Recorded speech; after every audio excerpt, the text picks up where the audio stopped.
일본의 하라다 후미우에라고 하는 의사가 있습니다. 의학 박사이고 의사인데 이 사람은 말하는 버릇, 언어 습관, 이것이 신체와 의식에 미치는 영향을 연구하였습니다. 병은 말하는 버릇으로 고쳐진다. 이러한 책을 냈고 그것을 굉장히 강조하는 사람입니다.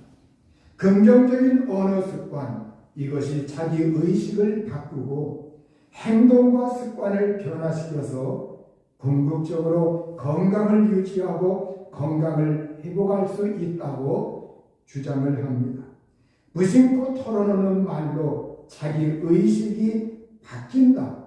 긍정적인 말, 이것이 뇌와 신체에 영향을 끼치게 되고 그것이 젊음을 유지하고 건강을 회복할 수 있는 원동력이 된다고 합니다. 무심코 털어놓는 그런 말이 자기 의식을 바꾸고 그 의식에 따라서 행동과 습관이 바뀌어 간다고 합니다. 아무렇지도 않게 우리가 그냥 일상에서 던지는 말, 사람들에게 자기의 감정을 드러내면서 털어놓는 그 말이 병을 만들기도 하고 병을 낫기도 한다고 합니다.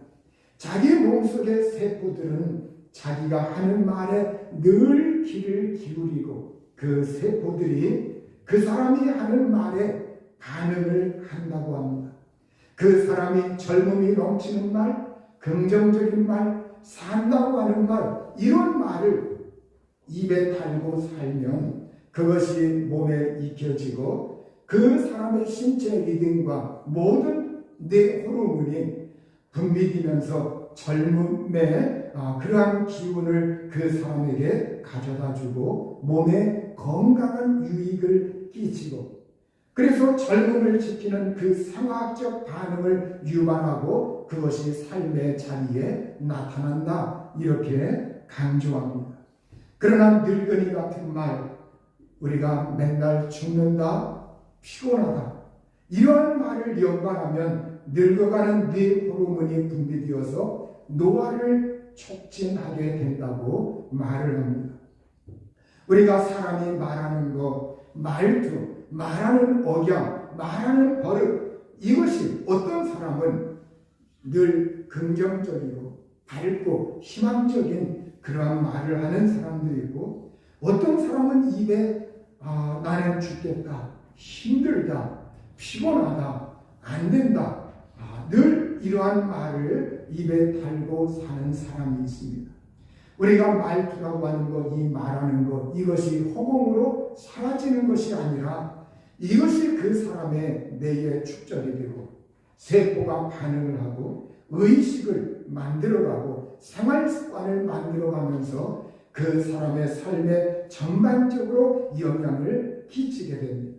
우리의 말투, 말하는 버릇, 이것이 성경에도 나와 있습니다.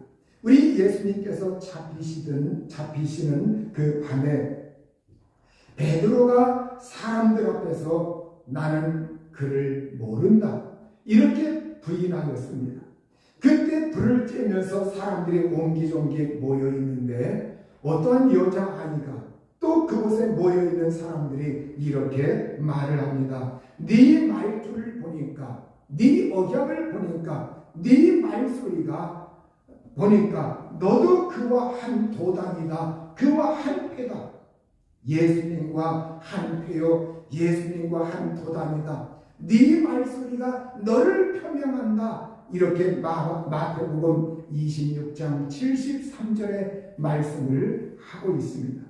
이 베드로의 말씨가 예수님을 모른다고 겉으로는 부인하지만 그러나 이 베드로의 억양 속에, 말소리 속에, 뉘앙스에 벌써 예수 그리스도와 함께 있었다고 하는 것, 그것이 바로 너 자신을 표명해주고 그것을 드러내준다, 이렇게 말을 하면서 너도 갈릴리 사람이다, 이러한 말을 합니다. 네 말소리가 네 말투가 너는 갈릴리 방언을 사용하고 있고 갈릴리 사람이고 예수님과 함께 있던 사람이고 네가 지금 예수님을 모른다고 하지만 네 말씨는 네 말투는 분명히 그와 함께 했다고 하는 것 이걸 드러내고 있지 아니하느냐 이렇게 그곳에 있던 사람들이 베드로에게 말을 한 겁니다. 바로 네 말투가 말소리가 너를 표명한다고 하는 이 말은 네 정체가 누구인지 너의 정체를 네 말이 드러내준다고 하는 그러한 의미를 가지고 있는 겁니다. 사람의 내면과 정체성은 그 말을 통해서 드러납니다. 그 사람의 믿음도 결국 말로 고백하고 말을 통해서 이 사람이 믿음이 있는 사람인가 이걸 알게 되죠. 우리가 이 말이라고 하는 것 이건 숨기려 해도 삶과 언어, 행동과 말이라고 하는 것 이건 그 사람을 표명해주고 드러내주고 그 사람이 어떠한 사람인가 이걸 드러냅니다. 우리가 사람이 어떠한 사람인지 결국 그의 말을 통해서 드러나는 거예요. 잠언 23장 7절에 보면 대저 그 마음의 생각이 어떠하면 그 의인도 그러한지 이렇게 그 사람 마음의 생각, 마음의 생각이 있는데 이 생각이 어떠하냐 우리가 생각이라고 하는 건 반드시 말을 통해서 드러난다는 것. 이 말을 통해서 드러나면 그러면 그 의인, 그 사람은 바로 그런 사람이다. 이렇게 잠언 23장 7절에서 말씀을 하고 있는 겁니다. 잠언 18장 20절에서 21절에 보면 사람은 입에서 나오는 열매로 말미암아 배부르게 되나니 곧 그의 입술에서 나는 것으로 말미암아 만족하게 되느니라. 죽고 사는 것이 혀의 힘에 달렸나니 혀를 쓰기 좋아하는 자는 혀의 열매를 먹으리라. 이렇게 입에서 나오는 말 그것은 결국 마음에서 나오는 것인데 그 말을 보면 그 사람을 알 수가 있고 이 마음에서 생각이 나오고 생각은 입을 통해서 언어로 표명되고 그래서 오늘 이 사람의 사는 것과 죽는 것, 그 힘이 바로 혀의 힘에 달려있다고 성경은 강조하면서 우리에게 성경은 믿음의 말, 긍정적인 말, 이 언어 습관을 잘 들일 것을 우리에게 말씀하고 있습니다. 제가 어려서부터 7살 때부터 예수님을 믿었기 때문에 제가 어릴 때 주일학교 가면 그 당시에는 찬송가 이런 책이 없었죠. 앞에 어린이 궤도를 이렇게 선생님도 없고 7살 때 아직 한글 깨우치기 전에 그 전에 선생님이 이렇게 찬송가 막 이렇게 율동하면서 가르칩니다. 그걸 귀로 듣고 그걸 자꾸 따라해요. 그런데 남의 말을 네가 하면 그 말이 돌아오고 이러한 노래 가사도 있었습니다. 그러면서 어릴 때 설교 말씀이 남 이야기 하지 말아라. 남 이야기 하는 것이 아니다. 남을 헐뜯지 말아라. 이런 말을 어려서부터 이게 많이 설교 말씀을 통해서 들었기 때문에 국민학교 1학년 이미 들어갈 때 이미 기초교육이 주일학교를 통해서 완전히 제 몸에 체득이 되어 있었어요. 그래서 어려서부터 사람들 만나면 가능하면 삼자 이야기를 옮기지 않습니다. 가능하면 삼자가 어떻고 이런 말 즐겨하지 않습니다. 어려서 동네 어르신들이 저녁이 되면 저희 집에 마시러 오는 경우가 있어요. 마시러 오면 이렇게 어머니 아버지 또 그 동네 어르신들 이야기하는 소리 들으면 뭐 그냥 세월 지나가는 이야기, 세월에 대한 이야기, 시국에 대한 이야기, 누구네 신장가 같고 누구네 뭔 일이 있고 이런 얘기를. 근데 어려서부터 저는 그런 이야기들이 별로 와닿지가 않았어요. 별로 생산적인 것 같지 않고 창조적인 것 같지 않고 그냥 있는 이야기들 이렇게 하시는데 그래서 그런 이야기들을 제가 입에 많이 안 담으니까 이렇게 어려서 성장하는 과정 중에 좀 말을 많이 집에서는 안 했어요. 학교 가서 이렇게 친구들 사이에서는 말을 좀 했는데 집에 오면은 이렇게 좀 조용히 이렇게 지낸 경향이 저에겐 많이 있었습니다. 오늘 여러분, 오늘 우리가 이 입이라고 하는 것, 마음이라고 하는 것, 여기에서 우리가 언어가 나오고 생각이 나오는데, 그런데 뇌과학자들은 사람에게 있어서 중추신경, 이게 굉장히 중요함을 강조하고 있습니다. 중추신경계는 뇌와 척수로 이루어지는데, 이 뇌과학자들은 사람의 뇌에서 생각이 나오고 판단이 나오고 기억이 있고 감정이 거기에서 나오고 몸 전체를 통치하는 최고 지휘부가 뇌라고 이렇게 말을 합니다. 그리고 뇌에서 이 몸으로 연결되는 척수라고 하는 것, 우리가 등뼈 그 안쪽으로 척수가 연결이 되어 있는데, 이 척수는 뇌와 몸을 연결하는 통로고 반사작용을 합니다. 뜨거운 거, 차가운 거, 거기에 대해서 민감하게 반응을 보이고 신호 전달을 해서 반사작용을 하고, 그리고 이 뇌와 척수에서 이제 나와서 몸 전체로 퍼지는 신경들이 있는데, 이게 말초신경계라고 합니다. 말초신경계. 그래서 사람은 뇌와 척수, 이 뇌가 가장 중요하고, 뇌와 척수에서 이제 말초신경계가 연결이 되고, 그것이 모든 그 모든 걸 통할한다고, 뇌에서 통할한다고 이렇게 말들을 합니다. 그래서 과학은 생각이나 감정이나 언어, 이 모든 것이 다 뇌의 작용으로 말미암아 뇌에서 일어난다고 이렇게 말을 합니다. 여러분, 그 말이 틀린 건 아닙니다. 표면적으로 보면 맞습니다. 그러나 기독교는 한 차원 근원적인 걸 다뤄요. 여러분, 우리가 이 세상에서는 뇌, 그리고 척수, 말초신경, 이것이 연결되어서 거기에서 모든 걸 통할한다고 이렇게 주장을 하지만, 기독교는 그거 아니라고 말을 합니다. 기독교는 사람에게 있어서 영혼이 가장 중심이다. 그 사람의 영혼이라고 하는 것 가장 중심이고, 이 영혼과 우리의 몸이 같이 때로는 서로 연결되고 통합되고 영향을 주고 받는데, 이 영혼이라고 하는 것, 이 영혼의 마음이 있고 거기에 생각이 있고 거기에 감정이 있고, 그래서 우리의 영혼 그 중심에서 마음과 생각, 이것이 통제가 되는데, 이것이 어디를 거쳐서 그것이 표출이 되느냐? 뇌를 통해서 이것이 밖으로 표현이 되고, 뇌를 통해서, 그러니까 뇌라고 하는 것, 이 세상에서는 뇌가 컨트롤 타워이고 최고로 이 모든 걸 지휘하는 지휘부이지만, 우리 기독교는 그것이 아니다. 거기에 그 내면의 가장 깊숙한 곳에 사람의 영혼이 모든 걸 통제하고, 사람의 그 마음과 생각이라고 하는 것, 그것도 영혼에서 나오는 것이기 때문에, 그래서 우리가 심령 그렇게 말을 하죠. 마음 심자에다가 영령자.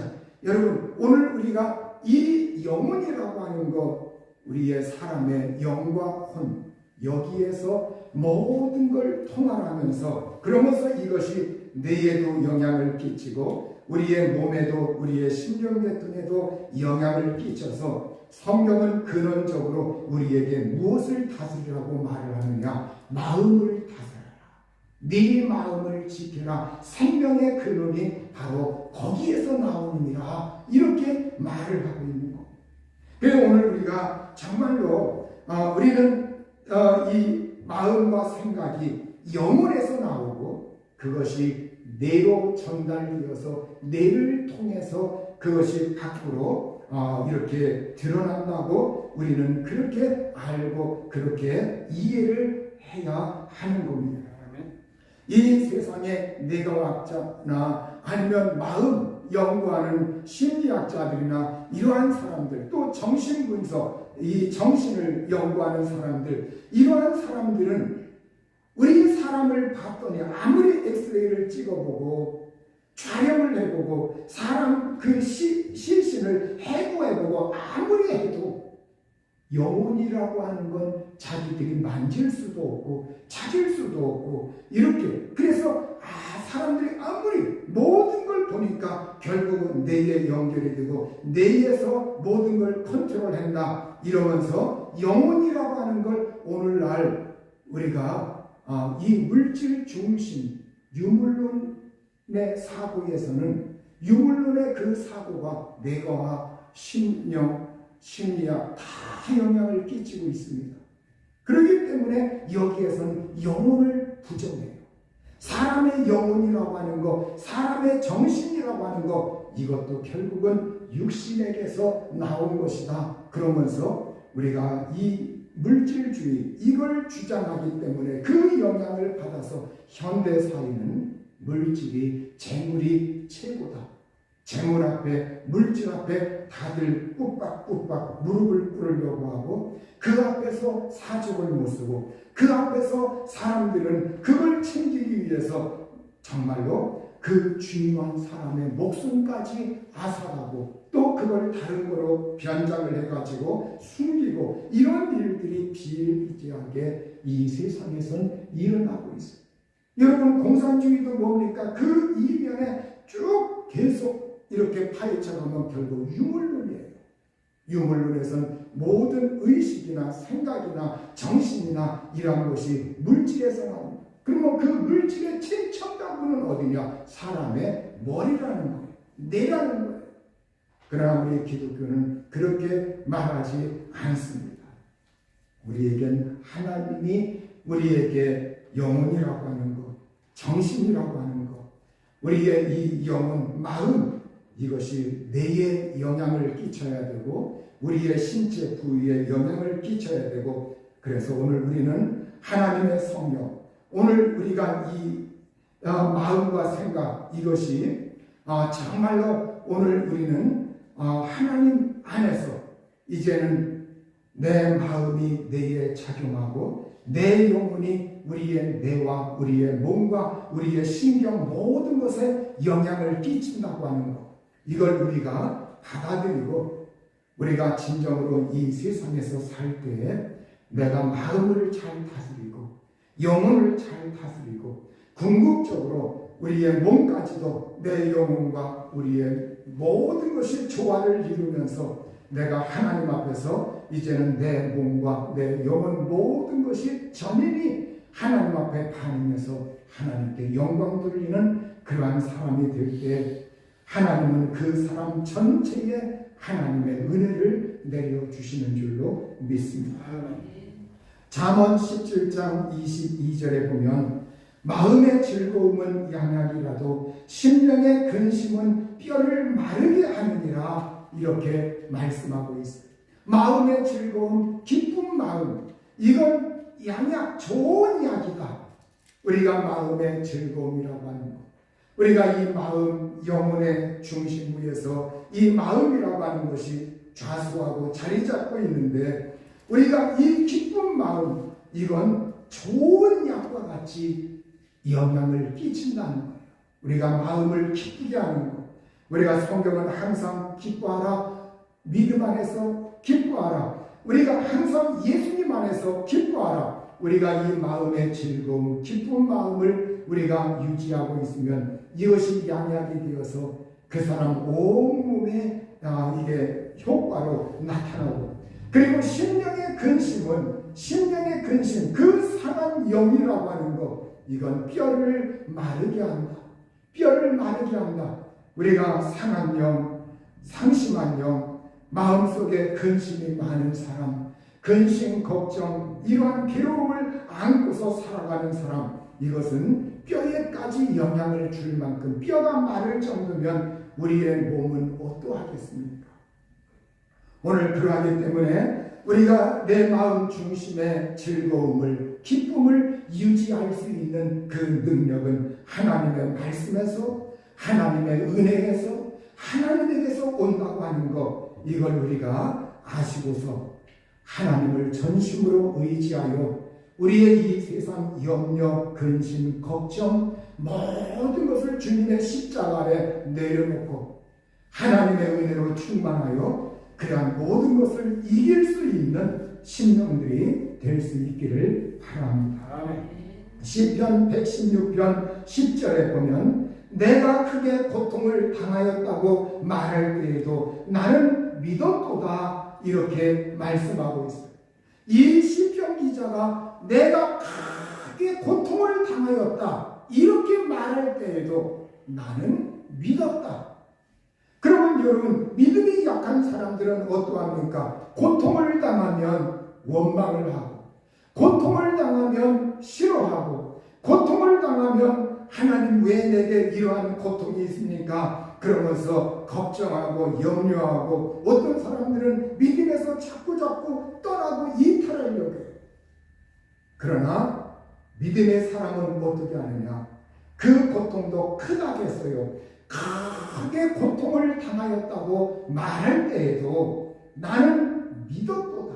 나는 하나님을 믿었도다. 흔들리지 않고 하나님을 믿었다고 이렇게 믿음의 말을 하고 있고, 믿음의 고백을 하고 있고, 믿음을 말로 표현하고 있는 것을 볼 수가 있습니다. 이것이 바로 오늘 성경 말씀 고린도후서 4장 13절에 나와 있는 겁니다. 기록된 바, 이것이 시편 116편 10절에 기록된 그 내용을 말하고 있는 거예요. 기록된 바 내가 믿었으므로 말하였다 한 것 같이 우리가 같은 믿음의 마음을 가졌으니 우리도 믿었으므로 또한 말하노라, 이렇게 사도 바울은 시편 116편 10절의 말씀을 인용하면서, 그러면서 이걸 여기에다가 같이 이렇게 기록을 하면서 자기의 복음 증거에 사용하고 있는 것을 볼 수가 있습니다. 여러분, 바울이라고 하는 사람은 사도 중에 사도이지만 박해가 있었고, 매맞았고, 감옥에 갇히기도 하였고, 배고프기도 하였고, 잠 못 자기도 하였고, 생명의 위협을 당하기도 하였고, 동족의 비난을 당하기도 하였고, 숱한 어려움이 그에게 산지하고 있었습니다. 그러나 그럼에도 불구하고 이 바울은 내가 믿었으므로 말하였다 한 것 같이 구약의 이 말씀을 인용하고 그 말씀을 근거로 해서 그 말씀을 믿으면서 우리도 같은 믿음의 마음을 가지고 있다. 우리도 같은 믿음을 가지고 있다. 같은 믿음을 가지고 있는 우리는 어떠하냐? 우리도 믿었기 때문에, 우리도 주 예수를 믿고 하나님을 믿었기 때문에 믿음으로 말하는 것이다, 이러면서 믿음으로 말한다, 이렇게 선포하고 있는 것을 볼 수가 있습니다.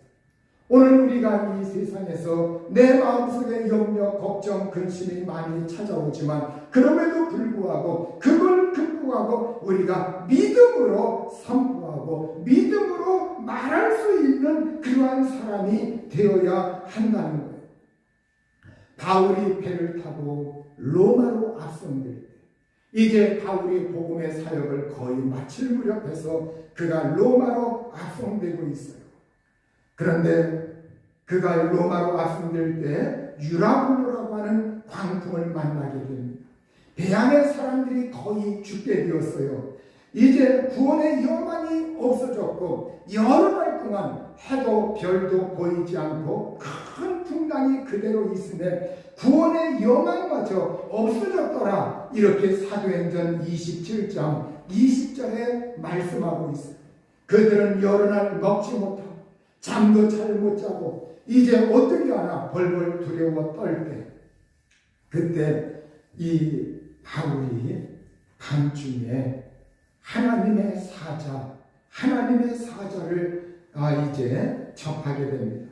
그래서 그 하나님의 사자가 나타나서 밤중에 이 바울에게 하나님의 말씀을 들려줍니다. 무슨 내용이냐? 내가 바울은 그 내용을 이제 배 안의 사람들을 안둔시키면서 이렇게 선포하고 있어요. 내가 너희를 권하노니 이제는 안심하라. 너희 중 아무도 생명에는 아무런 손상이 없겠고 오직 배뿐이리라. 내가 속한 바 내가 섬기는 하나님의 사자가 어젯밤에 내 곁에 서서 말하되 바울아 두려워하지 말라. 네가 가이사 앞에 서야 하겠고 또 하나님께서 너와 함께 항해하는 자를 다 내게 주셨다 하였으니 그러므로 여러분이여 안심하라. 나는 내게 말씀하신 그대로 되리라고 하나님을 믿노라. 그런즉 우리가 반드시 한 섬에 걸리리라 하더라. 이렇게 사도행전 27장 22절에서 26절에 말씀하고 있습니다. 바로 간밤에 사도 바울에게 하나님의 천사가 나타나서 하나님 말씀을 들려주었습니다. 하나님께서 안심하라.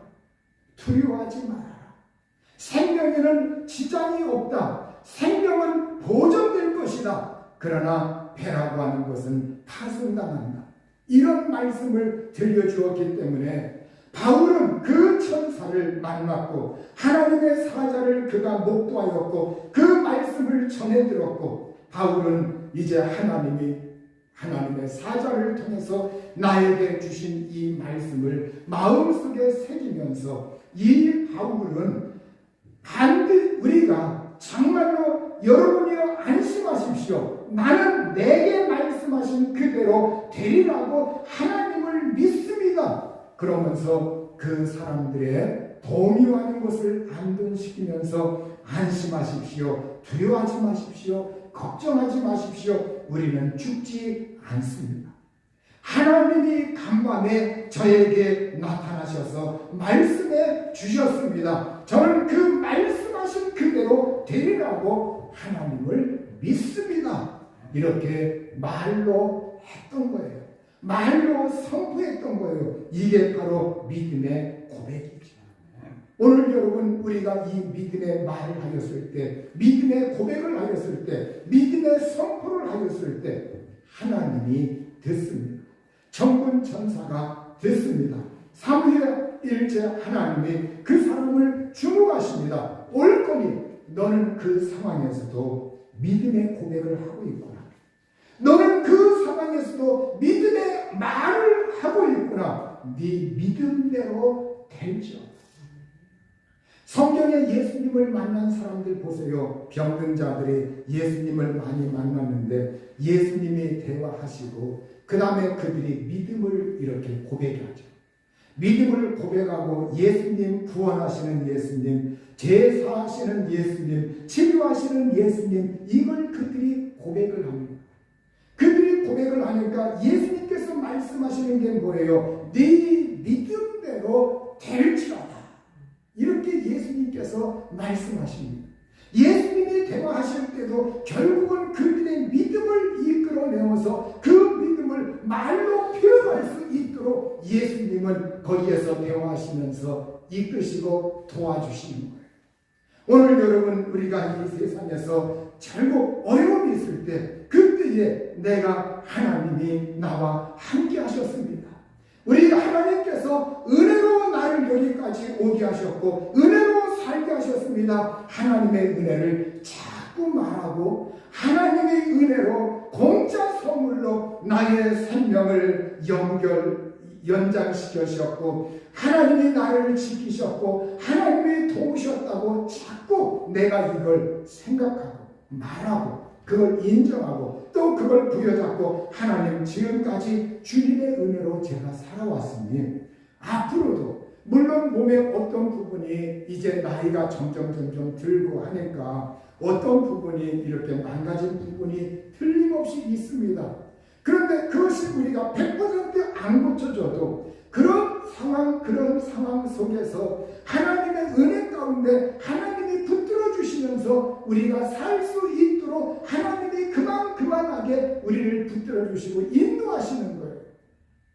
그래서 그 손길도 100% 안 고쳐준다고, 어린아이처럼 이렇게 안 되게 한다고 불평하지 마시고, 우리 몸에 어떤 연약함이 있고 불편함이 있다 할지라도 좀 더 우리가 믿음으로 하나님을 긍정하면서, 내가 이거와 함께 짝을 하면서 내 일평생 살아갈 때 이것 때문에, 내가 이 연약함 때문에 하나님을 더욱 긍정하고 더욱 의지하고 하나님 사랑하고 하나님 의지한다고 할 것 같으면, 그것이 나에게 복이 되고 그것이 나에게 은혜가 되고 그것이 나에게 강함이 되는 거예요. 그러기 때문에 사도 바울은 내가 약할 그때 하나님의 은혜가 내 위에 항상 머물러 있다고 이렇게 말하면서, 그 주님이 주신 은혜가 내게 족하다고 그런 고백을 하는 것을 볼 수 있는 겁니다. 우리가 구약 성경에 보면 야곱이라고 하는 사람이 있죠. 이 야곱은 고통의 연속이었습니다. 어려서 장자의 명분, 그 축복권이 뭔지, 아버지가 빌어주는 그 축복이 뭔지 그걸 사모했기 때문에 장자의 명분을 팥죽 한 그릇에 사고, 말로 사고 파는 거죠.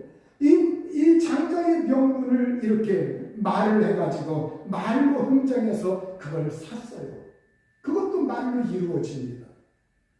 어떤 뭐 계약서 쓰고 뭐 도장지, 그게 아니죠.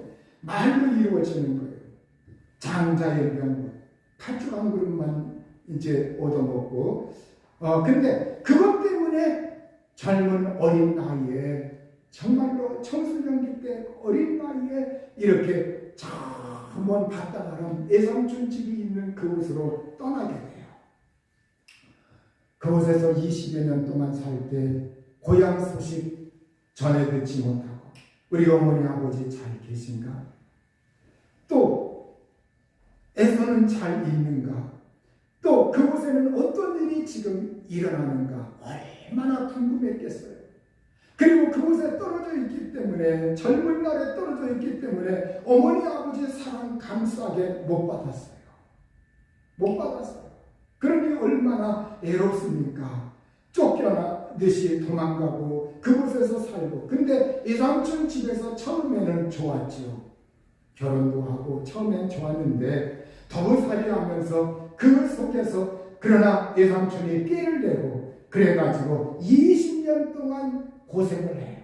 20년 동안 품삯 받지 못하고 고생을 하고 그곳에서 사는 이 야곱, 이제 돌아올 때, 고향으로 돌아오고 그러면서 고향으로 돌아왔는데, 고향으로 돌아오기 전에 야복강 거기에서 또 씨름하고 천사를 만나고 하나님의 도움을 받고자, 당신이 그 천사에게 당신이 내게 축복하지 않냐면 내가 그냥 가게 하지 않겠다, 나에게 축복해다오. 그래서 하나님 앞에 복빌을 받는 그걸 간절히 사모하면서 그가 메어달리고, 그리고 야곱의 그 환도뼈, 이것이 허벅지 그 뼈가 거기에서 어긋나고 그것이 쳐서 그것이 위골이 됩니다. 그것이 어긋나고, 오늘날로 말할 것 같으면 고관절 쪽이죠. 고관절 쪽이 어긋나가지고 이 허벅지 관절, 이것이 어긋나니까 야곱이 그때부터 쩔뚝쩔뚝 걸어요. 성경은 그 이후에 고쳐졌다는 말이 없어요. 야곱은 그 이후에 걸어갈 때 거기에서 정말 쩔뚝쩔뚝 하면서 걸어가 그런 상황 가운데 있고, 또 이제 고향 땅 밟으니까 거기에서 어떤 일이 일어나느냐, 자기가 사랑하는 아내 라헬, 이 사랑하는 아내 때문에 타향해서 20여 년 동안 생고생하면서 견뎌냈고, 그런데 그 사랑하는 아내가 고향에 돌아오니까 죽어요. 아내를 장사 지내고. 그러니 이 야곱의 마음이 어떠합니까? 찢어질 듯 마음이 아프죠. 또 늙음악해지니까 아들들로부터 들리는 소식이 요셉이 이렇게 죽었다. 요셉이 아버지 심부름 해가지고 이렇게 갔는데 도중에 이렇게 봉변을 당해가지고 요셉이 죽었다. 그래서 요셉이 입었던 그 채수고 거기에 피까지 묻어와가지고 야곱은 어떠합니까? 요셉이 정말 그 사랑하는 아들이 죽은 줄 알았어요. 속임을 당하였지. 죽인 줄 알고 또 마음이 아파서 괴로워가지고 또 많은 세월 동안 요셉을 생각하면서 통곡하기도 하고 울니 이 야곱의 마음이 어떠합니까? 사랑하는 아내 곁에 없지요. 그리고 요셉도 잃었다고 해가지고 울음이 있죠. 그 상황에서 이제 또 흉년까지 7년 흉년까지 닥치니까 먹을 식량이 떨어지고 그러하니까 이제는 아들들을 애굽에 또 식량 구하러 보내고 그런 일이 있다가 나중에는 결국 요셉을 만나게 되고 그 일로 인해서 이제 애굽 땅에까지 이집트 땅에까지 내려가게 됩니다. 거기에서 내려갔을 때 그곳에 내려갔을 때 이 정말 야곱이라고 하는 사람 이 야곱이라고 하는 사람이 바로 앞에서 뭐라고 합니까? 내가 인생 험악한 세월을 보낸답니다. 130년 동안 지금까지 살아왔는데 험악한 세월을 보낸답니다. 이렇게 야곱이라고 하는 사람은 험악한 세월, 파란만장한 그 세월을 야곱이라고 하는 사람은 이렇게 살아왔어요. 그러하지만 하나님이 이렇게 야곱을 볼 때 야곱에게 하나님이 함께 하셨고 야곱에게 은혜를 내려주셨고 야곱을 지켜주셨고 야곱에게 복을 내려주셨고 늘 야곱과 함께한 하나님이셨어요. 우리가 여러분 사람들은 내가 하나님 믿었는데 우리가 하나님 의지하였는데 왜 우리에게 이러한 고통이 있습니까? 여러분 성경의 믿음의 인물들 고통이 없던 것이 아닙니다. 고통이 참 많았어요. 우리가 믿음의 조상 아브라함, 이삭, 야곱 이 야곱에게 심리적인 고통 또 육체의 이러한 고통들 이러한 것들이 많이 있었지만 그럼에도 불구하고 그는 정말 그래도 하나님을 굳건하게 의지하면서 그 바로에게 하나님의 이름으로 기도하고 축복해 줍니다. 축복해 줍니다. 여러분 오늘 우리가 진실로 우리가 믿음이라고 하는 거 우리가 이 고통이 있고 어려움이 있지만 우리가 이 믿고 말한다고 하는 거 우리가 이 말을 한다고 할 때 믿음으로 말한다고 하는 거 이건 믿음이 있어야만 가능한 거예요. 여러분 믿음은 말로 표현하는데 참된 믿음은 반드시 그의 믿음의 고백 그의 믿음의 선포로 이루어집니다. 성경은 오늘 내가 믿었으므로 말하였다.